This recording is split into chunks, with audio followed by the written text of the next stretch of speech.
டெய்லியும் ஒரு கடையா வியாபாரத்தை போட்டு வித்துட்டு கிடந்தோம். இன்னைக்கு என்ன பிசினஸ் பண்றதுன்னு பார்த்தா கையில ஒண்ணும் கிடையாது. நானும் சரி சும்மா இருக்க கூடாதுன்னு ஒரு வாரமா கடந்த. அப்பதான் திடீர்னு ஒண்ணு ஞாபகம் வந்துச்சு. அடே நம்ம ஃப்ரிட்ஜ்ல ஒரு வாரமா அரைச்சு வச்ச மாவு கிடக்குதே. சரி புளி படிச்ச மாவு தானே, கொண்டாந்து இட்லி போட்டு வித்தா யாரும் வாங்கவா மாட்டாங்க. அதுக்குன்னு 2 3 வந்து சிக்குவாங்கல்ல. மக்களே, வீடியோ பாக்குறவங்களுக்கு யாராச்சும் இட்லி வேணும்னா மறக்காம நம்ம சின்ன பொண்ணு கடையில வாங்கிக்கிங்க. 2 3 பார்சலா அனுப்பி விடுற, கமெண்ட்ல போட்டு விடுங்க. இட்லியே குண்டாங்குண்டானா அவிச்சு வச்சாச்சு. நேத்து கல்யாணத்துல இந்த சாம்பார் சட்னியும் வாங்கியாந்து வச்சாச்சு. எல்லாத்தையும் சூடு பண்ணி ரெடியா வச்சிருக்கோம். இதுக்கப்புறம் கூவி எப்படியாவது வித்துப்பட வேண்டியதுதான். இட்லிமா, இட்லி, இட்லியா, இட்லி சாமியோ, இட்லி வாங்கலையோ, ஓடியாங்க ஓடியாங்க, இட்லி வந்து சாப்பிடுங்க. என்னடா இது இவ்வளவு நேரம் கத்திட்டு கிடக்கும், ஒரு ஈக்காக்கா கூட காணாமே. இவங்களை நம்பி குண்டாங்குண்டானா இட்லி சுட்டு வச்சாச்சு. இது எல்லாத்தையுமே தூக்கி போய் குழி தோண்டி தான் புதைக்கணும் போல. வாங்க புஷ்பாக்கா, வாங்க வாங்க, உங்களை தான் எதிர்பார்த்துட்டு கிடந்தேன். நான் புதுசா இட்லி கடை ஆரம்பிச்சிருக்கேன். 2 இட்லி வந்து சாப்பிட்டு போங்க வாங்க. ஆமாடி சின்ன பொண்ணு, என்னைய பார்த்தாதான் இட்லி கடை ஆரம்பிச்சிருக்கேன், அந்த கடை ஆரம்பிச்சிருக்கேன்னு சொல்றேன். இங்க தானே இருக்கு என் வீடு. ஒரு சட்டு வந்து சொன்னாதான் என்ன சொல்லு.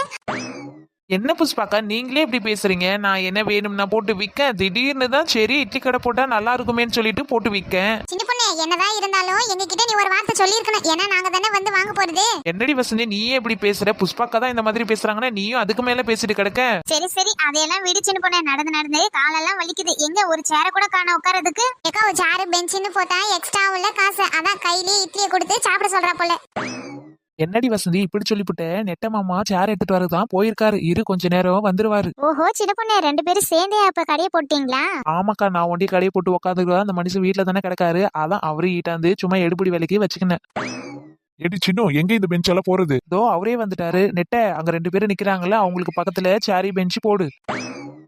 சேர் எல்லாம் பாக்கும்போது ரொம்ப நல்லா இருக்கு. புது சேருன்னு நினைக்கிறேன். போகும்போது எப்படியா இருந்தாலும் ஒரு சேரை ஆட்டை போட்டு தாங்க போகணும். ஏண்டி வசனி, எங்க போனாலும் இந்த திருடுற பழக்கம் மட்டும் உன்னை விட்டு போவாதே. சரி சரி, அங்க பேசுறது போதும்க்கா. என்ன சாப்பிடுறீங்க? ஏண்டி சின்ன பொண்ணு, என்ன சாப்பிடுறதுக்கான வேடிக்கையில பாக்க வந்தேன். நான் மாட்டு வாக்கிங் போயிட்டு இருந்தேன். நீ தன்னாடி கூட்டு உட்கார வச்ச. காலையங்காத்தி விளையாடாதீங்க. இன்னும் மொத பொண்ணி கூட ஆகல. ஒழுங்கு மரியாதை 2 பேரும் சாப்பிட்டுட்டு தான் இந்த இடத்த விட்டு நகரணும். அப்பதான் விடுவேன், இல்லைன்னா விடவே மாட்ட சொல்லிட்டேன். என்னடி கூறுக்கட்டவளைய, பசி எடுத்தாதான் சாப்பிடுவாங்க. போற வரவங்கள கூட்டு சாப்பிடுனா எப்படி சாப்பிடுவாங்க சொல்லு? நெட்ட இப்படி எல்லாம் வித்தாதான் நம்மளுக்கு வியாபாரம் போகும். இல்லைன்னா தலையில துண்டை போட்டுக்குன்னு தான் போய் உட்காரும். நீ பேசாத, வாய முடிக்கி நில்லு. என்னப்பா சின்ன பொண்ணு இப்படி சொல்லிட்டா, இதுக்கப்புறம் நாம என்ன பண்றது? 2 இட்லி சாப்பிட்டு தான் போவோமா என்ன? ஏண்டி அவ சாப்பிடல தானே விடுவா. 2 இட்லி வாங்கி சாப்பிட்டு பார்த்துட்டு நல்லா இல்லைன்னு சொல்லிட்டு நம்ம போயிட வேண்டாம். என்கிட்ட காசு கிச்சு ஒன்னும் கையில கிடையாது. என்கிட்ட ஒரு பைசா இல்லக்கா, ஒரு பைசா இல்ல. வெறும் வாயை மட்டும் தான் தூக்கின்னு வந்துக்கிறேன். உன் கையில காசு இல்லன்னு தெரிஞ்ச விஷயம் தானே அது. நெட்ட என்னையே வாயை பத்துன்னு கிடக்குற. அவங்களுக்கு இட்லி எடுத்து போய் பரிமாறு போ. பொம்பளையாடி, நீ ஒரு வாரத்து பழைய இட்லி எடுத்தாந்து சுட்டு வித்துன்னு கிடக்க. அது போற வரவங்க எல்லாம் மிரட்டி கொடுத்துட்டு கிடக்க பாரு. நீ பண்ற ஃப்ராட் தனத்துக்கெல்லாம் ஒரு நாள் ஜெயில போய் தான் களி தேங்க போற பாரு. செத்தா போயா, எது வந்தாலும் எதிர்த்து நிப்பா இந்த சின்ன பொண்ணு. நாங்க ஆளுக்கு ஒரு பிளேட்டு இட்லி. வேற ஏதாச்சும் வேணுமா? வேற எதுவும் வேணாம். இதுவே நல்லா இருக்கா நல்லா இல்லன்னு தெரியல. சாப்பிட்டு பார்த்துட்டு இன்னும் வேணும்னா சொல்றோம். எப்போ நம்ம எப்படி சாப்பிட்டு பார்த்துட்டு நல்லா இல்ல வேணான்னு தான் சொல்ல போறோம். என்னடி இது, இட்லி எல்லாம் நல்லா பஞ்சாட்டம் நல்லா பூ போல இருக்கு. அம்மா டேஸ்ட் ருசிமா நல்லா சூப்பரா இருக்கு. ஆமாக்கா, அதத்தான் நானும் நினைச்சேன். நல்லா சூப்பரா இருக்குது சாப்பிடறதுக்கு. இன்னும் 2 சேர்த்து சாப்பிடலாமாக்குது. என்ன புஷ்பாக்கா, இன்னும் ஒரு பிளேட் இட்லி வாங்கிக்கிறீங்களா என்ன? ஆமா, இந்த புளிப்பச்சை இட்லி தின்றதுக்கு தின்னாமலே கிடக்கலாம். இதுல வேற இன்னொரு பிளேட் வாங்கிக்கிறீங்களாவா? ஏடி சின்ன பொண்ணு, என்னடி போட்டு செஞ்சே இட்லி? அம்மா பிரமாதமா இருக்குது. நல்லா பூ போல இருக்குதுடி. அது குஷ்பு இட்லி. அதான் நல்லா புசு புசுன்னு பஞ்சு போல பூவாட்டங்குது. என்ன குஷ்பா? நெட்ட ஆமா, நீ அந்த பக்கம் திரும்பி நில்லு. சந்தேகப்படுற மாதிரி என்னையே பார்த்துட்டு கிடக்காத. சின்ன பொண்ணு, அதுவும் இந்த கார சட்னிக்கு இதெல்லாம் அவ்வளவு சூப்பரா இருக்குது. ரொம்ப பிரமாதமா இருக்குது. என்ன சொல்றீங்க வசந்தி? ஆமாடி சின்ன பொண்ணு, இந்த டிப்ஸ் எப்படின்னு எனக்கு சொல்லி கொடுடி. நானும் வீட்டுல சுட்டு சுட்டு போடுறேன். வீட்டுல இருக்கிறவங்க விரும்பி சாப்பிடுவாங்க. இதெல்லாம் பெரிய விஷயம் கிடையாது. நல்லா காஞ்ச மிளகா, பொட்டுக்கல்ல, வெங்காயம், தக்காளின்னு எடுத்து நல்லா மிக்சியில போட்டு அரைச்சி அதுக்கப்புறமா தாளிச்சு எடுத்தனா சட்னி வந்துரு போகுது. என்னதான் நாங்க செஞ்சாலும் இந்த டேஸ்ட்டுக்கெல்லாம் வரவே வராது பாத்துக்க. இது டேஸ்டே தனி டேஸ்ட் மாதிரி இருக்கு. ஏடி சின்ன பொண்ணு, இத கல்யாணத்துல இருந்து வாங்கி அந்த மறந்துட்டியா? உன் குழம்பு லட்சியத்தை பத்தி எனக்கு தெரியாது. நெட்டை இதுக்கப்புறம் நீ ஏதாவது வாயை திறந்து அவ்வளவுதான் சொல்லிவிட்ட. குந்தாணி, எப்படியாவது பொய் சொல்லி வியாபாரத்தை முடிச்சு போறா. இந்த இடத்த ஒரு நிமிஷம் இதுக்கப்புறம் நான் இருக்க மாட்டேன் சொல்லிட்டேன். செட்டா போயா நெட்டை. நீ இல்லைன்னா என்ன பிசினஸே பண்ண முடியாதா என்ன? போய்க்கினே நான் பண்ணி காட்டுறேன் பாரு. எம்மா எப்பா, அடடே நம்ம பெருசு. வரட்டும் இவரையும் கூட்டு உட்கார வச்சிட வேண்டியதான். ஐயோ சாமி, நடக்கவே முடியலடா. எப்பா, பஸ் எல்லாம் காதை அடைச்சிக்கின்னு போகுது. என்ன பெருசு இவ்வளவு தூரம் எங்க போயின்னு இருக்கிறீங்க? யார் அது? சின்ன பொண்ணா அது? ஆமா பெருசு, நான் தான். என்ன எங்க போயின்னு இருக்கிறீங்க? இது சின்ன பொண்ணு. பெருசு என்ன ஓட்ட பந்தயமா ஓட போறாரு? எங்கேயாவது வாக்கி கீக்கியும் போவாரு. எம்மா கொஞ்சம் வழி விடுமா. ஒரே பசியா இருக்குது, காதெல்லாம் அடைச்சிக்குது. நான் போகணும், கொஞ்சம் வழி விடுமா. என்ன பெருசு சொல்ற? பசியால காதெல்லாம் அடைச்சுக்கிச்சா? வாங்க வாங்க, நீங்க வந்து உட்காருங்க. நான் போய் இட்லி எடுத்தாரு. தரேன். அட வேண்டாம்மா சின்ன பொண்ணு, அது ஒரு இதுல அந்த கடை அங்க சாப்பிட்டுதான் எனக்கு பழக்கம். அங்கதான் இப்ப நான் போய்கினுக்கிறேன், கொஞ்சம் வழி விடுமா? என்ன பெருசு, உங்களையெல்லாம் நம்பி தானே இங்க கடையை போட்டிருக்கேன். இந்த கடையை விட்டுட்டு அங்க இருக்கிற கடைக்கு போறேன்றீங்களே, எப்படி சொல்லுங்க? இங்க வந்து உட்காருங்க, வந்து சாப்பிடுவீங்க. தாத்தா இங்கவே இட்லி சாப்பிடுங்க. சின்ன பொண்ணு கடையில இட்லி எல்லாம் சூப்பரா இருக்கு. நான் சாப்பிட்டு பாக்குறேன்ல, சூப்பர். நீங்க இங்கேயே உட்காந்து சாப்பிடுங்க. அட நம்ம வசதி புள்ள இங்கதான் இருக்கிறியா? வசதி புள்ள, நீ இங்க இருக்கும்போது நான் உன்னை விட்டுட்டு அங்க போவேனா? நானும் இங்கே உட்காந்து சாப்பிடுறேன். கடவுளே, நாம இம்மா நேரம் கத்தி கத்தி கூவிட்டு கிடக்கும் உட்காருன்னு உட்காராத மனுஷன் வசதியை பார்த்த உடனே பல்ல இழிச்சுட்டு போய் உட்காந்துக்கிட்டாரே. சரி யாரு எப்படி போனா நம்மளுக்கு வியாபாரம் ஆகி பணம் கிடைச்சா நல்லதானே. என்னம்மா சின்ன பொண்ணு வாயை பார்த்துக்குன்னு நின்னுட்டு கிடக்க, போய் இட்லி எடுத்தா போ.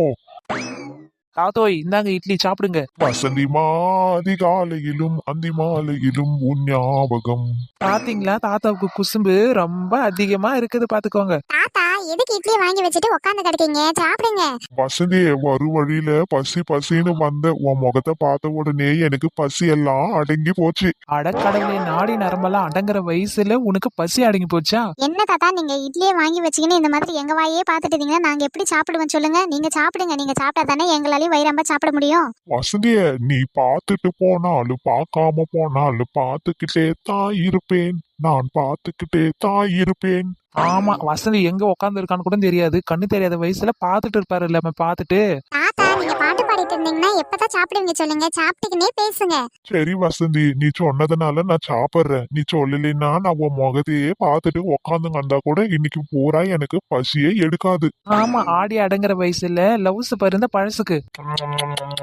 எம்மாடி சின்ன பொண்ணு, என்ன சாம்பார் ஒரே ஊச வாசனையா அடிக்குது. ஆஹா, பெருசு கண்டுபிடிச்சிருமோ? தாத்தா என்ன சொல்லிட்டு இருக்கீங்க? இது சின்ன பொண்ணு கடையில ஊசடிச்ச சாம்பாரா? இல்லவே இல்ல. புஷ்பாக்காவும் வசந்தி சாப்பிட்டுட்டு கிடக்காங்க. நீங்க வேணா கேட்டு பாருங்க. ஊசடிச்சுன்னா அவங்க முன்னாடியே சொல்லுவாங்கல்ல, உங்க வாய்க்குள்ள பல்லு இல்ல பாருங்க. இது மட்டும் இல்லாத வயசாயிடுச்சுல உங்களுக்கு, அதனாலதான் நீங்க எது சாப்பிட்டாலும் ஊசடிச்ச மாதிரியே இருக்குது. யார பார்த்து வயசான கிழவன்ற தலையிலேயே 2 போடு போட்டுனா இங்கே மயக்கம் போட்டு ஊந்துருவ பாத்துக்க. ஐயோ தாத்தா, நீங்க கொமரம் தான் அடிச்சு மண்டையை உடச்சு போடாதீங்க. அந்த தடியை கொஞ்சம் கீழே இறக்குங்க. தாத்தா ஊசனத்தெல்லாம் எதுவுமே அடிக்கல தாத்தா. குழம்பு நல்லா தான் இருக்குது. நாங்க தான் சாப்பிட்டு பாக்குறோம்ல, குழம்பு சூப்பரா இருக்குது. நீங்க சாப்பிடுங்க. வசந்தி, நீ சொன்னா சரிதான். நீ சொன்னா பெனாயில கூட விரும்பி குடிப்பேன் நானு. உன்னை நேரில் பார்த்தாலும் சைடுல பார்த்தாலும் ரசிச்சுக்கிட்டே தான் இருப்பேன். வசந்தி, ரசிச்சுக்கிட்டே தான் இருப்பேன். போங்க தாத்தா, உங்களுக்கு எப்போதுமே வெள்ளாட்டு தான். சரிடி சின்ன பொண்ணு, நாங்க இட்லி சாப்பிட்டோம். இட்லி ரொம்ப சுவையா இருந்துச்சு பாத்துக்க. எங்களுக்கு போதும், நாங்க கிளம்புறோம். ஆமா சின்ன பொண்ணு, எனக்கு போதும், நானும் கிளம்புறேன். ஐயோ வசந்தி, நீமா போற? இன்னும் கொஞ்ச நேரம் இருக்கலாம்ல.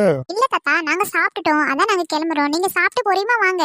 அப்படின்னா எனக்கு இந்த இட்லி வேணாம். நீ இருக்கிறதுல நான் அங்க வந்து வாங்கினேன், இல்லைன்னா நான் அந்த கடையை பார்த்து தானே போயிருப்பேன். ஏமா சின்ன பொண்ணு, எனக்கு இந்த இட்லி வேணாமா, எடுத்துட்டு போமா, நானும் போறேன். யோ கிழவா, ஒழுங்கு மரியாதை நீ இட்லி சாப்பிட்டுட்டு காசு கொடுத்துட்டு போ. இல்லைன்னா நான் சும்மாவே விட மாட்டேன். அப்பவே வேண்டாம்னு சொல்லிட்டு போயிருக்கலாம்ல. நீ தானே பல்ல இழிச்சுன்னு வந்து உட்காந்தீங்க. இப்ப தின்னுபிட்டு காசை கொடுத்துட்டு கிளம்புங்க. சரிடி சின்ன பொண்ணு, நாங்க கிளம்புறோம். போவாதே வசதியே, நீ போயிட்டீனா நான் அழுவேன். வசந்தி. யோ பெருசு, இப்ப எதுக்கு உட்காந்து அழுதுட்டு கிடக்கீங்க? ஏந்திரிங்க பெருசு. அவ பறந்து போனாலே, என்ன மறந்து போனாலே. மறந்து போனாலா? ஐயோ தாத்தா, நீங்க காசும் தர வேணாம், இட்லியும் திங்க வேணாம். தயவு செஞ்சு எந்திரிச்சு இந்த இடத்த விட்டு கிளம்புங்க. இங்க உட்காந்து அழுதுட்டு கிடக்காதீங்க. ரொம்ப நன்றி சின்ன பொண்ணு. ஆமா, வசந்தி எந்த பக்கம் போச்சுன்னு தெரியுமா? யோ பெருசு, வயசான காலத்துல இதெல்லாம் தேவையா? ஆமா, உங்க வயசுல நீங்க சைட் அடிக்கிறீங்க, நாங்க என்ன ஏதுன்னு கேட்டா எங்களை மதிக்கிறீங்களா சொல்லுங்க? எங்க வயசுல நாங்க அடிச்சிட்டு போறோம். ஆமா, அதுவும் சரிதான். சரி போங்க, உங்க பின்னாடி பார்த்து நடந்துட்டு போங்க. சிங்கம் ஒன்று போறப்பட்டதே வசந்திய தேடி, நடந்துக்கின்னு ஓடி. அடக்கடவுளே, எப்படி வந்து சிக்கி இருக்கேன் பாத்தீங்களா? இந்த மாதிரி எல்லாம் இருந்தா நான் எப்படி வச்சு பிசினஸ் பண்ணுவேன் சொல்லுங்க? என்னடி சின்ன பொண்ணு, கூப்பிட்டியா? ஆமாக்கா, நம்ம சேனல்ல சப்ஸ்கிரைபர் எல்லாம் இருக்காங்கல்ல, அவங்களுடைய நேம சொல்லிருக்காங்க. வாங்க நேம சொல்லி படிச்சு போடுவோம். படிச்சு போடுவோம். எல்லார் நேமையும் படிச்சு சொல்லிவிடுவோம். Hi Fatima, hi Tamil Selvi, hi Ramya, hi Tamil Magal, hi Chinnammal, hi Suresh, hi Swetha Kannan, hi Naveena, hi KP, hi Mahesh. இந்த மாதிரி உங்க பேரெல்லாம் நாங்க சொல்லணும்னா மறக்காம எங்க சேனல் கீழே கமெண்ட் பாக்ஸ்ல உங்க நேமை டைப் பண்ணிடுங்க. அடுத்த வீடியோல உங்க நேம நாங்க படிச்சு சொல்லி போடுறோம். பாய், எல்லாருக்கும் நெக்ஸ்ட் வீடியோல சந்திக்கலாம்.